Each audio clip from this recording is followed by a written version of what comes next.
All right, UFC Perth, Ulberg versus Reyes, full card predictions. Let's get right into it. This is a pretty shitty card. What's not shitty is the Risen card that's on also tomorrow, Saturday. But this UFC card is not the best. It's kind of like they're taking the Apex on the road. But yeah, first fight of the card, we got Loma Lookboonmee versus Alexia Thainara. Thainara is a pretty sizable favorite. She opened at like minus, I think, 200 or something like that, and she's almost at minus 300 now. And I'm going to go against that. I'm going to pick Lookboonmee. And I think the reason why Thainara is such a big favorite is because is it Lookboonmee? Or look? I'm pretty sure the M-E-E is silent, or at least the E-E. But Loma was, she's not the best grappler. She's like a traditional Thai style fighter. She fights at, out of Phuket, I'm pretty sure at Tiger Muay Thai. And Thainara had, pretty decent grappling in her last fight. But I don't think Thainara's all that good. I know she beat Molly McCann pretty easily by a quick submission. But so did, what was her name? Julia Stoliarenko, who was pretty shit. Got a pretty quick submission right when they got to the ground. And that was also McCann's retirement fight. And before that fight, I don't think Thainara was all that good. She went to like a kind of close decision with her opponent on the Contender Series, who has since gone on to lose like all of her fights before that. And the fighters that Thainara fought on the regional scene were pretty shit. So I'm going to stick with my original take that Thainara is not very good, and I'm going to go with Loma Lookboonmee. Her grappling looked really improved in her last fight. I know it was kind of a close fight with, what's her name? Estela Nunes, who I think is now on like a 4 fight losing streak or something like that. But I think her grappling looked pretty good in that fight. If she can show like the striking that she showed in previous fights, I think she'll pretty easily beat Thainara on the feet. And her grappling looked good enough to keep it close with Nunes and not get like dominated on the ground. She has some interesting reversals, which is rare to see in women's MMA, especially when it's like a striker. So I'm going to go with Loma Lookboonmee. Next fight of the card. Why is this fight on this card? It doesn't make any sense. This is a shit fight. Neither of these guys are in the UFC. Both of them are not that good. They're not UFC level. This was supposed to be on the Contender Series, but they rebooked it to this card, even though this card had 15 fights on it already. So that's absurd. I remember there was a fighter who fought on like week 3 of the Contender Series who was like, I want to fight on the Perth card. And Dana's like, we'll let you do it, but there's already 15 fights on that card, so we're probably not going to add anything to it. And then they add this to it, the fucking Brando Pericic versus Elisha Ellison. Both of these fighters have like, losses to like shitty fighters in the last like 2 years. Elisha Ellison lost to, what's his name? Let's see. Dave Pearson 15 months ago. And Brando Pericic lost to Randall Raymond 16 months ago. So both of them not that long ago. Pericic trains at City Kickboxing with like Adesanya, Hooker, Ulberg, those guys. And Elisha Ellison trains with Chase Hooper. I don't think either of these guys are that good. I watched both their last fights. They look kind of mid. I'm going to pick Pericic. He looked like the more, he didn't look like the cleaner fighter, but he looked like the kind of heavyweight that would win a fight. AKA, he's pretty big and he's a little technical. And I think he's going to win by decision. I know it's a heavyweight fight and he's finished, most of his opponents in the past. But, being out of City Kickboxing and looking like a good finisher is a good way to not get finishes, which we'll talk about later with Navajo, Stirling, and Carlos Ulberg. Next up the card, Luana Carolina versus Michelle Montague. I think Luana Carolina is pretty decent. She's won 3 in a row against, the bottom of the bottom. But she didn't look that bad in any of those fights.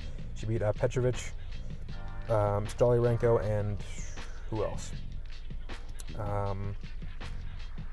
Was it Pudilova? I don't know. All like not very good fighters. We talked about earlier how bad Stoliarenko is. But she's not terrible. She's like a decent bantamweight. I'd say like probably right outside the rankings, which is a little embarrassing for the division. But Michelle Montague, UFC debut, 6-0 in her career. Usually I don't love like, untested prospects going against tested, like we know they're not very good, but they're decent, like just outside the rankings level women's fighters. But Montague has fought in the PFL. She fought some like decent level fighters. She trains out of American Top Team. They have sung her praises pretty well. And also she's pretty big for the division. 5'9", against a 5'7" Luana Carolina. I don't mind that. I'm going to pick her to win. She's a 31-year-old prospect. That seems to be the trend this year, as people hyping up prospects that are already in their 30s. I'll go with Montague. Next fight the card. First in probably one of like the 3 good fights on this card. Colby Thicknesse versus Josias Musasa. Colby Thicknesse is Volkanovski's training partner. If you watch like the older, or like when Volk was champion, if you watch those embeddeds and what are the ones called? Whatever. If you watch the videos with Volk training when he was a champion, you see a lot of Colby Thicknesse. He was his main training partner for a couple of his fights. I think most recently the Elliott fight. He's pretty good. He fought Alexander Topuria in his UFC debut and lost, but it was on short notice and it was a pretty decent effort, especially considering he's fighting a training partner of his training partner's past opponent, especially with a hyped up guy like that. So not a bad performance, a pretty decent look. And he's fighting Josias Musasa, who was undefeated, pretty hyped up going to the UFC, pretty big favorite in his debut against Carlos Vera, but he had a bad weight cut, and I think that left him kind of chinny. And regardless of if he's chinny or not, he got hit with a flush head kick and then immediately submitted. But from what I've seen of him before that fight and in that fight, I think he's a pretty good fighter. I understand why he's a hyped up prospect. Not a very good loss to take, for your hype, but I think he looked really impressive on the Contender Series against a really good opponent. His opponent's gone on to win all of his fights. I think he's only fought once, but he's undefeated since, other than Josias Musasa against a decent level of competition. It was a good performance on the Contender Series. One thing I noted about Thicknesse when he fought Topuria was I was like, oh, this guy's a big bantamweight. But he's only 5'7", and he's actually shorter and has a shorter reach than Musasa. And I didn't think Musasa was that big of a bantamweight. I mean, frame-wise, I thought he was pretty, I guess kind of big. But, yeah, I guess Topuria is just a lot smaller than I thought, kind of like his brother. But, yeah, I like Musasa to win this fight. I was pretty impressed with him. But regardless of if he wins or not, which he's a favorite, but 72% of people are picking Colby Thicknesse. I don't know. Regardless of if he wins or not, this should be a pretty high-level fight. Because both these guys lost their debuts, they have to fight a prospect. Their name isn't, Bo Nickel, so they don't get the free shot of the rankings. But yeah, I think both these guys are pretty good. I hope this isn't like a Peyton Talbot versus Cameron Simon, where they fight each other and the winner goes on and builds up a lot of hype, and the loser just kind of like has to fight other prospects and ends up like losing again and getting cut. But I think both of these guys are pretty good, and I want to see the winner fight like a Felipe Lima or something like that. So yeah, this should be a good fight. I'm picking Musasa though. I think he's a little more technical, and I think the frame that Thicknesse used against Topuria won't be there because he's not as big, or he's not, doesn't have a size advantage in this fight like he did in his last one. So yeah. Next fight of the card, we've got Jamie Mullarkey versus Rolando Bedoya. Another like pretty shit fight. As far as lightweights go, like usually if you're getting 2 lightweights matched up on a card, it's going to be a decent fight. But this is the bottom of the barrel of this weight class. You've got a very washed Jamie Mullarkey versus a Rolando Bedoya, who was never that good. Rolando Bedoya, he is 0-3 in the UFC. He lost to Chaos Williams, Song Kanan, and Jai Herbert, which are all decent level fighters. Like, they're all welterweights too. I know Herbert's a 55er, but yeah, Chaos Williams and Song Kanan are decent welterweights, and Jai Herbert's a pretty technical lightweight. So I don't hate those losses. I don't think they're going to a decision with those guys isn't like that bad, especially because the fight with Chaos Williams is pretty close. And Jamie Mullarkey also just like a lot of bad performances recently. He got finished very easily and like impressively by Mauricio Hufi. He got finished by Nasrat. He lost to Naimov. He did beat John Makdessi, but this is like way beyond Makdessi's prime. And it wasn't that impressive a performance. It was a pretty close fight. And he also beat Francisco Prado. So like it's one of those things where it's like we know that they're not very good because their losses are to like the middle of the road opponents. But they don't have a win that's like, oh, they're better than this guy. I mean, with Mullarkey, he's better than a really young Prado. He's better than a really washed Makdessi. But with Bedoya, it's like we know he's worse than Jai Herbert, but Jai Herbert would probably smoke Jamie Mullarkey. So because Bedoya's taking these guys to decision and Mullarkey's getting finished by, I will say a high level of opponent. But I think Rolando Bedoya, I'll pick him to win. If they go to decision, I think he's got more experience going to decision at against a decent level of competition, a level of competition like Mullarkey. Whereas Mullarkey's used to either getting smoked by a good fighter or beating like a pretty shit fighter. And I think Bedoya is probably more experienced than Prado was when they fought, to not lose in the way Prado lost, and less washed than Makdessi to not lose in the way Makdessi lost. So I'm going to go with Bedoya, even though he's a historical loser. Next fight off the card, Jonathan Micallef versus Oban Elliott. Another decent fight, hard fight to pick though. So I'm going to go with Micallef, and I'm not super confident because it's hard to know what we know about either of these guys. Oban Elliott started off 3-0 in the UFC, but he beat Val Woodburn, Basil Hafez, and someone else who was like Mickey Yall or something like that. Oh, Preston Parsons. So he about beat 3 welterweights, all of whom I'm pretty sure have been cut for just being bad and losing all their fights. I know Basil Hafez, arguably, he had a close fight with JDM. But he's not a very good fighter. And Oban Elliott beat all of them and finished Basil Hafez impressively. But he fought like his first another guy we don't know how good he is. And it was he lost pretty embarrassingly. He got held down. Didn't really have anything on the feet either. And then when I was thinking about it, I'm like, man, we've never really seen Oban Elliott do anything that impressive. Like his winning against Basil Hafez was impressive, but Basil Hafez had a close fight with Mickey Gall, But didn't he lose me? Basil Hafez is not that good of a fighter. And that was a close fight before the finish. So if Oban Elliott didn't finish him, I think he should have been winning, but I think he was losing on the scorecards. So that's not a very impressive performance. Val Woodburn, he's shit. Preston Parsons, he's shit. If you look at just what they've done in the UFC careers, I think Jonathan Micallef beating Kevin Jose is more impressive than everything Oban Elliott's done, including his 3 wins. And he doesn't have the loss. So I'm gonna go with Micallef to win this fight by decision. I was pretty impressed by his abilities on the feet against Jose. I don't know if he'll be able to hold Elliott down like his last opponent did. But I think that he'll have an advantage on the feet if Oban Elliott can't land like the punch they landed against Hafez. So pardon me if you can hear drums in the parking garage, and people are practicing drums, I guess, in the parking garage. It's pretty loud, so pardon me if you can hear that. But anyways, on to the next fight. Another just shit fight. We've got Andre Petroski against Rowston. Rowston is the guy I was talking about earlier who won on the Contender Series and was given the fight on this card. I think he looked decent in his fight. He fought kind of a can in Brandon Holmes, who was just like a guy who, I guess, happened to be there and undefeated. Not a very good fighter, but he got a finish. But I wasn't that impressed by his performance. I don't think he looked like a good fighter in that fight. And I know Petroski is pretty shit, but he just got wins over Dylan Budka, who was another this guy's pretty shit. Josh Fremd, and he should have lost to Vieira. But a guy like Dylan Budka or Josh Fremd, I imagine is probably a similar level to Rowston, where it's sure, he's got a decent looking record, but he hasn't fought anyone that good, and he's kind of shit. And Andre Petroski, we know he's shit compared to UFC fighters. He got kind of whooped by what's his name? Edmund Shabazian, and he got knocked out by the groin of Jacob Malkoon, but we know at least he is UFC level, so he's beating the shitty guys that aren't UFC level, and I think that's about where Rowston is. So I'm going to go with Andre Petroski, probably by decision, because Petroski is not much of a finisher, but I think it'll be a pretty clear win. And Rowston probably won't get cut. He'll probably fight 2 more times. Knowing the UFC, they'll probably give him to Atiba Gauthier and Shara Bullet. Next up the card, Navajo Stirling versus Rodolfo Bellato.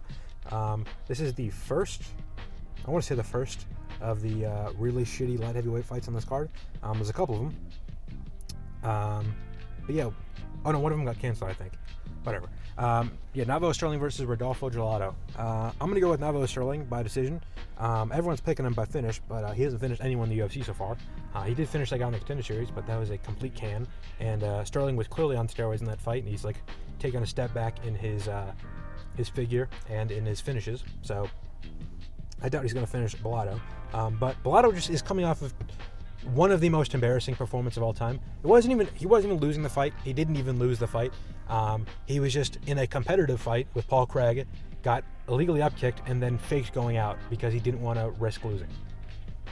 And he didn't even get the DQ win. He got a no contest. So I think if he had gotten the DQ win, a lot less people would be looking at this he's gonna lose clearly, because he's a decent light heavyweight. He's undefeated in the UFC. Kinda. He beat Igor Poirier by finish. He finished a guy in the Contender Series. He went to a draw with Jimmy Crute, and he got a no contest against Paul Craig. And going to a draw with Jimmy Crute is I'm not gonna say impressive, but it's nothing to scoff at. Jimmy Crute's finished a couple guys in a row. went to draw with Alonzo Menafield, who was ranked at the time. So it's not like he's a complete bum, or whatever. I'm gonna pick Navajo Sterling. He's just he's shown that he can win decisions in boring kickboxing matches like the city kickboxing way, and I don't think Bellato's good enough to prevent him from doing that unless he heavily uses grappling. And the last time he used grappling, he pretended to go out from a legal up kick. So I don't really trust that grappling to take him to victory. So I'm gonna pick Navajo Sterling, but definitely not by finish, by decision. All right, next fight off the card. This is actually a pretty good fight. Probably, I think, the second one on the card that's a good fight. We've got Tom Nolan versus Charlie Campbell. Charlie Campbell's taking this on short notice, but not that short of a notice. I want to say it was probably 3 weeks ago, maybe 4 weeks ago or something like that, that he took this fight. But Charlie Campbell's been out for a while, but he's pretty good. His only loss recently was on the Contender Series to Chris Duncan. And Chris Duncan is going to do pretty good things. He beat Belagiaki, he beat Jordan Vucenic, he beat Mateusz Rebecki. He's probably going to fight a ranked opponent for his next fight. Charlie Campbell was beating him. I mean, it was the first round. He was beating him. And then he got, knocked out on the Contender Series. But I don't know. I mean, he's looked good since then. He got a knockout win over some bum at CFFC. And then he beat Alex Reyes and Trevor Peek. And he looked pretty good in those fights. His grappling looked pretty good in the Trevor Peek fight. He's pretty good on the feet in the striking. And Tom Nolan, kind of a similar story. A loss 4 losses ago, similar record. But he's also on a decent run for himself. He beat Victor Martinez, Alex Reyes as well, and Vyacheslav Borshev. Now, Tom Nolan is a pretty big favorite in this fight. Or not pretty big, but he's minus 160, even though they both fought Alex Reyes, and Charlie Campbell got a finish, and Tom Nolan didn't. I don't like Tom Nolan's inability to finish, and I think that's an important way to beat Charlie Campbell. I think if you don't finish him, I don't think he's lost by decision recently. But he's with the Longo camp, so he's probably got pretty good cardio. We know his grappling's pretty decent. I think Tom Nolan is going to have to finish him if he wants to win this fight. And he couldn't finish Borshev, who's pretty finishable, especially with range.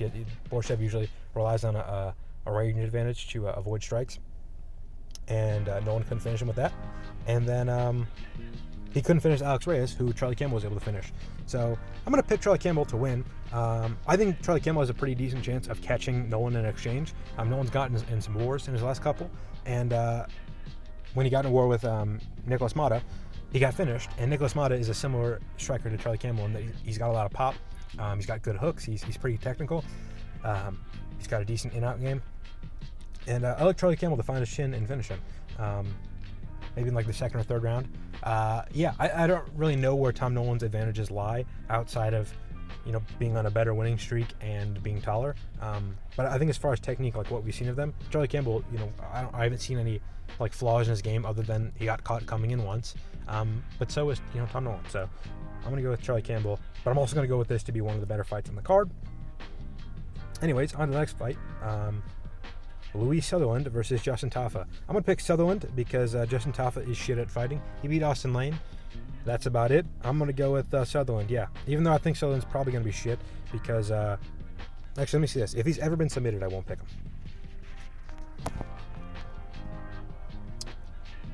Has he ever been submitted? Nope, never been submitted. I'm not going to pick. I'm going to pick him to win then. He's probably just going to out-grapple Tafa and easily win. He looks like a roid monster. He's probably on roids, but it is his debut, and he's never fought on the Contender Series before. So he's allowed to be on roids for this fight. I think he's probably going to win pretty easily because Justin Tafa is shit at fighting. Next fight on the card, Jake Matthews versus Neil Magny. Jake Matthews looked pretty good in his last couple. I guess Neil Magny looked decent in his last one. He was losing, but then... something happened, I guess, and then he won. I don't really understand why Zaleski lost that fight, but it happened. But before that, he lost to what's his face, Michael Morales by first round finish, Carlos Prates by first round finish. He did beat Mike Belote, but he got destroyed in that fight pretty much the whole time. And then before that, Ian Gary leg kicked him about 1,000 times.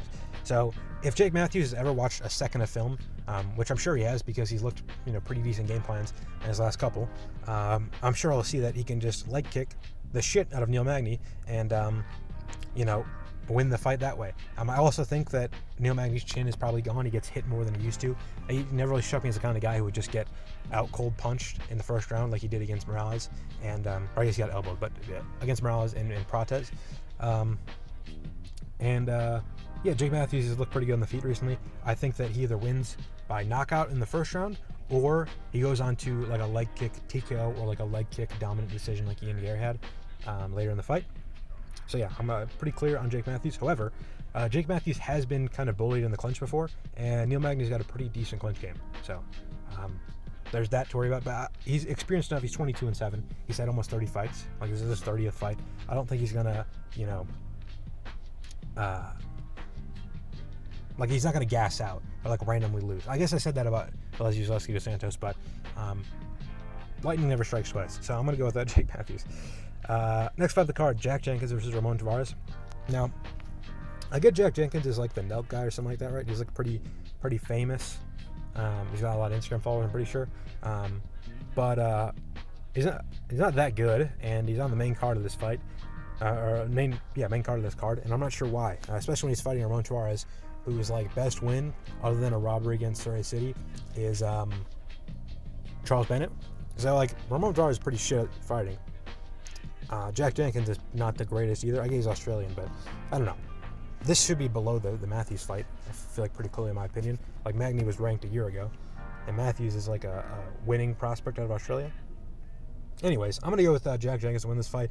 Like I said, Ramon Tavares' best win, other than a robbery against Surrey City, is Charles Bennett, who has a losing record. He has like 40 losses. And yeah, it was not even prime Charles Bennett. It's not like the fucking, the Charles Bennett that was knocking people out in Pride or Dream. It was the Charles Bennett that, lost like 10 fights in a row to end his career. So I'm going to go with Jack Jenkins. He's pretty decent, I guess. Lost to Gabriel Santos isn't that bad. He's pretty good. I lost to Chepe Mariscal, especially when he was, keeping it competitive before he got injured, is not that bad. And he beats like a Herbert Burns every once in a while. He robs a Jamal Emmers once in a while.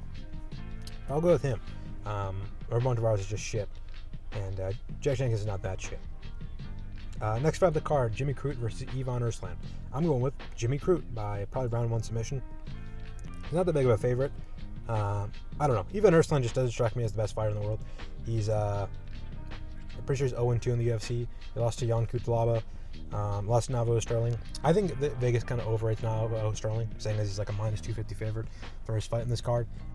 And I feel like a loss to him, and then like going out to fight Jimmy Crute should mean you're a bigger underdog than plus 150. But I don't know. I'm gonna go with Jimmy Crute to beat him, probably by first round submission, because his grappling looked really bad against Jan Kutalaba, and I don't think Jan Kutalaba is as technical as a grappler as Jimmy Crute. He maybe has better wrestling, maybe he's stronger, but is he getting that armbar on what's his name, on Marcin Prachnio? Probably not. So I'm gonna pick Jimmy Crute. Maybe he gets fluke guillotine like he did against Alonzo Enfield, but probably not. I'm gonna go Jimmy Crute. And then next fight of the card, the main event, Carlos Ulberg versus Dominic Reyes. Just another shit light heavyweight fight. I like Reyes, but I don't think he's gonna win this fight. He's on a good run. He looked good against Krylov.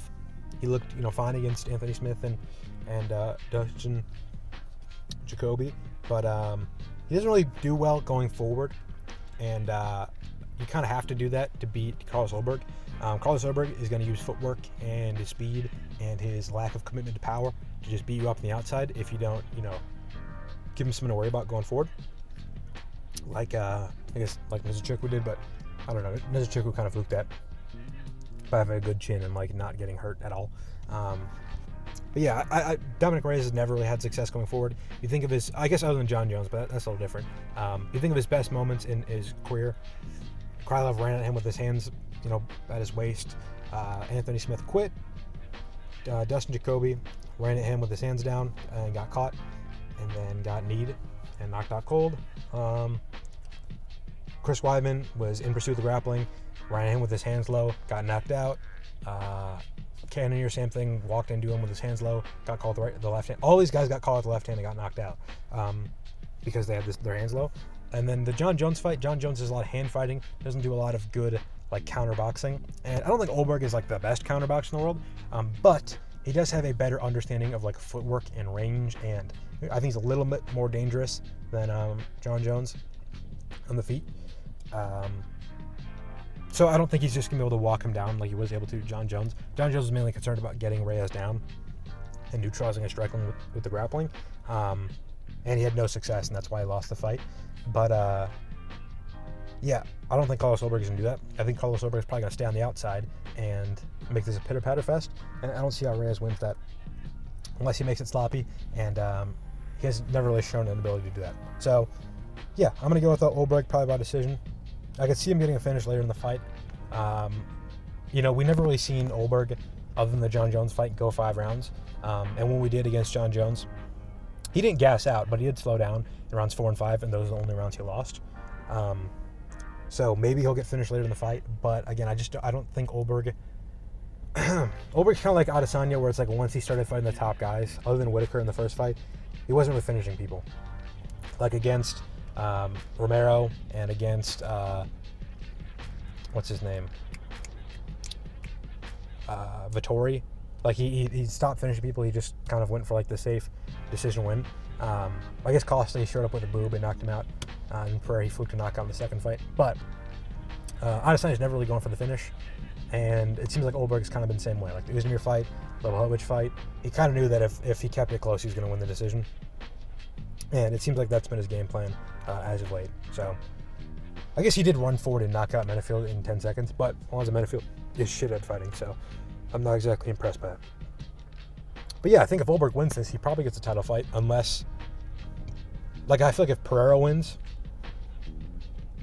I don't know if Pereira wins, there is the story of, like, this is Adesanya's teammate, and that's a decent story. But if Pereira wins, they'd probably do the trilogy with Micallef, and I don't see Pereira winning both of those fights if he wins one. So I doubt he's going to fight Pereira. But if Ulberg wins this, he's probably going to fight Micallef. Micallef wins, and then Micallef or Pereira if they do a rematch or a trilogy fight. And fortunately, I don't really see him beating either of them. So I don't think Ulberg's going to be the champion anytime soon. But I'm a little worried about him fighting Yuri and then just knocking out Yuri, or him fighting Roundtree. And I feel like Roundtree's a good matchup for him. I don't know. Anyways, that's the UFC card. Instead of watching the UFC card, or maybe in place of it, you should watch the Risen card, which is also Saturday night. The prelims on YouTube, they're free. And then you can watch the pay-per-view for $20. It's cheaper than the UFC pay-per-view. And if you can convince your computer you're from somewhere else, you can get the pay-per-view for cheaper.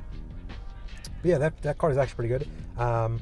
Obviously, it's not the UFC, so you're not going to see like the most talented guys in the world against the most talented guys in the world. However, you'll see Rajabal Shaduliev versus Victor Klesnik, who are better than a lot of UFC 145ers. And then you'll see Roberto De Souza, Satoshi De Souza, who's a pretty good grappler. He's probably a similar level to a lot of UFC lightweights. And regardless of the quality of the fighters, the quality of fights is usually better, and the production is much better. You'll see promotion like you might see at a marquee boxing event, because Risen actually cares about putting out a good product. So yeah, if you're looking for actual good combat sports to watch this weekend, I would watch Risen 51. There's also a Rise event Friday night. Depending on when I upload this, I might upload this Friday, or I'm recording it Thursday. But yeah, there's decent combat sports in the world out there if you want to watch it. You don't have to wait for the UFC to put on a good pay-per-view to watch good combat sports. So yeah, I know a lot of people will say, oh, usually the UFC fights or the UFC cards with the most unknown names are the biggest bangers, which is not always wrong. Like sometimes that is true. However, when you've got 3 light heavyweight fights on the card, and you've got Carlos Ulberg, Ivan Erslan, and Navajo Stirling in all of them, and none of them have had an entertaining fight in the UFC. And then you've got a women's fight to open the card. You've got another women's fight with an unproven woman. You've got 2 low-level heavyweight fights. You've got Jamie Mullarkey and Rolando Bedoya. You've got Andre Petroski fighting a no-name. Like, if you got Andre Petroski as a favorite, it's like, this is a shit card. This could be a card where, all the light heavyweights and the heavyweight fights are quick finishes. The women's fight is a surprise banger. You've got high-level fights between Musasa and Thicknesse and Campbell and Nolan. maybe it could be good that way, but I think odds are this will be a pretty shit card, which sucks for Perth because they probably paid a fucking bag to get this card there, and they don't even get a pay-per-view, or either of their champions, or either of the actual entertaining Australian prospects. So, yeah. Let me know what you think of my picks. Please, I urge you, watch Risen. I will not do a prediction video for that, but I will be live tweeting the whole event on Twitter. Link is in the description. Again, leave a comment if you agree or disagree with my picks. If you want to hear more about a certain pick, let me know on Twitter. Leave a comment. Like the video, share the video. Subscribe. You can go back and watch all of my predictions for this whole year. I've got a playlist on my channel with 2025 picks for every UFC fight. That is all. Thank you for listening.